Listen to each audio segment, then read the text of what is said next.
Acidente grave no Guará 2. Um homem foi atropelado por um trem ontem à noite e teve uma perna e um braço amputados.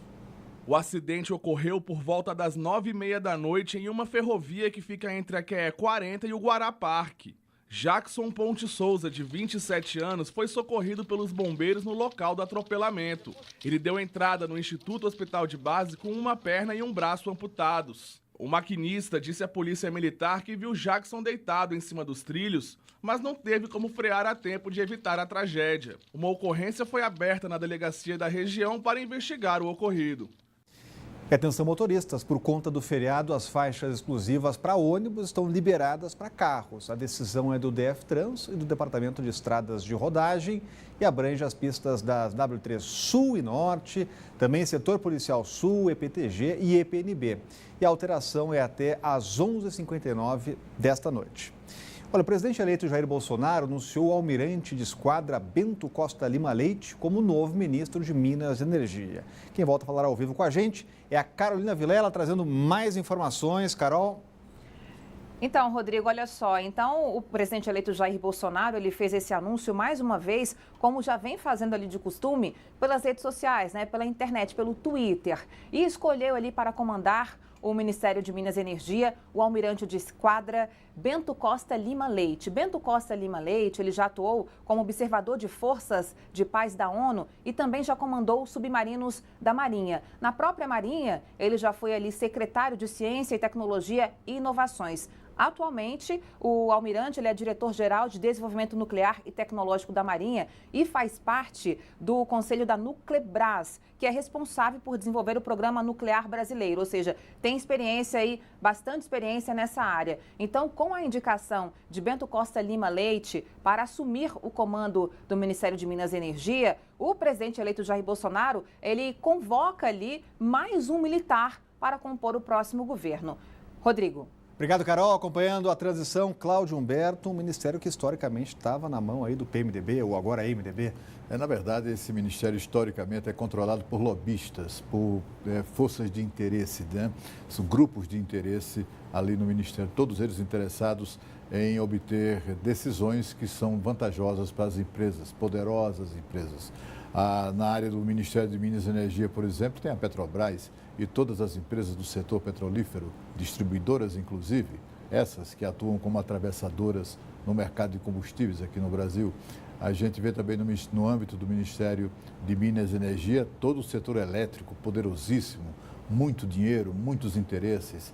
E ali o Ministério de Minas e Energia acabou se transformando numa espécie de point, para o ponto de encontro para tudo quanto é de lobista, dos mais vagabundos aos mais sofisticados.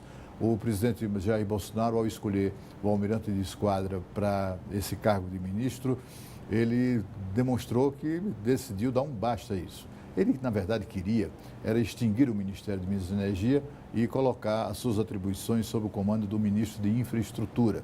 Mas a pressão dos eletrocratas foi tão forte que ele acabou mantendo o Ministério como uma pressão muito parecida com aquela que o fez manter o Ministério de Minas e do Ministério do Meio Ambiente. Mas ele adverte, quem nomeou o ministro sou eu.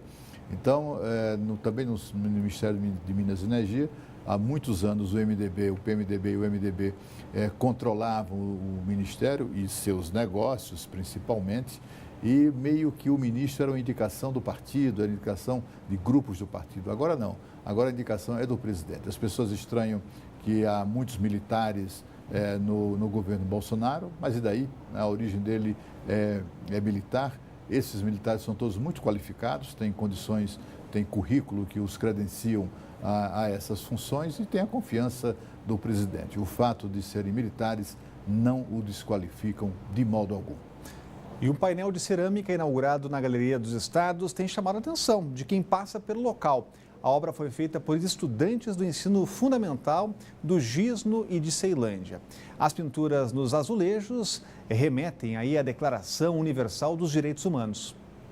O painel de cerâmica de mais de 100 metros quadrados retrata a visão dos alunos sobre a Declaração Universal dos Direitos Humanos, promulgada há quase 70 anos pela Organização das Nações Unidas, a ONU. O documento foi elaborado por vários países depois da Segunda Grande Guerra, preocupados em promover a paz e a democracia e em fortalecer os direitos humanos. Ana é uma das 8 alunas do Colégio Gisno, na Asa Norte, que participaram da construção do painel. O desenho dela, que também está na parede da escola, trata sobre o artigo 25, que fala sobre a garantia da saúde e bem-estar de todos. Todas as pessoas, têm o direito de se alimentar, de ter o bem-estar. Infelizmente, o que a gente vê na sociedade brasileira, que não é essa a realidade, né? Não são todas as pessoas, todas as famílias que têm o direito de se alimentar, de ter a saúde. É uma coisa bem complicada, né? O Gisno foi uma das 2 escolas do Distrito Federal selecionadas para a construção de painéis com o tema. A proposta é que vários painéis como este sejam espalhados por todo o mundo. Esse projeto para a escola é uma conquista não só pelo nível de formação que ele acaba trazendo para os alunos, mas existem algumas colaborações até financeiras para a escola que acolhe o projeto. Quem passa próximo às escadas que dão acesso à estação Galeria gosta do novo visual. É muito interessante, muito bacana mesmo. Só que a gente passa tão corrido aqui, né? E tal, aí para você parar aí, né? E ler e tal, mas é bem diferente. Eu achei uma maravilha, acho que tem que ter mais iniciativa desse sentido, para ver se conscientiza as pessoas, né? A respeitar mais o próximo e compreender as diversidades, né? Para quem gosta de cinema, olha que dica bacana. A Faculdade de Comunicação da UNB recebe esta semana uma mostra com exibição de filmes. E ainda tem uma roda de conversa com as equipes de direção e produção de longas-metragens gravados aqui em Brasília, como o Faroeste Caboclo. Olhares atentos ao telão que apresenta Brasília nos cinemas. Em cada cena, uma imagem que retrata a capital federal. Eu gostei bastante, porque eu nasci aqui em Brasília, morei minha vida inteira aqui, então eu me senti representada. A mostra Um Olhar de Brasília exibe produções do cineasta brasiliense Renê Sampaio, como Faroeste Caboclo e Eduardo e Mônica, que das músicas de Renato Russo se transformaram em longas metragens. Nós estamos trazendo alguma coisa do que eu vi, do que eu fiz na cidade e um pouco do que eu fiz fora também. Como é que esse meu olhar foi moldado na cidade, como é que eu uso ele para filmar em outros locais, em outras cidades, outras histórias que não apenas as de Brasília. Depois dos filmes, o público participa de um debate com o diretor, produtores e atores das produções da amostra.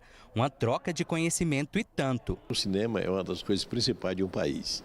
Um país sem cinema é um país morto e isso tem que ter discussões e debates. E é uma vantagem muito grande o Renê estar aqui. E para os amantes da sétima arte, o cineasta faz um convite. Vamos apresentar alguns curtas do início da minha carreira e agora o filme mais recente também, o making of dele, de Eduardo e Mônica, e vou trazer também alguns materiais como filmes antigos, câmeras antigas, para a gente poder entender como esse um olhar que é o meu, mas também o de toda a cidade sobre si mesmo, evoluiu na técnica e ao longo desses últimos 20 anos que eu trabalho aí com cinema e imagem em Brasília. E não saia daí que o Band Cidade volta daqui a pouco.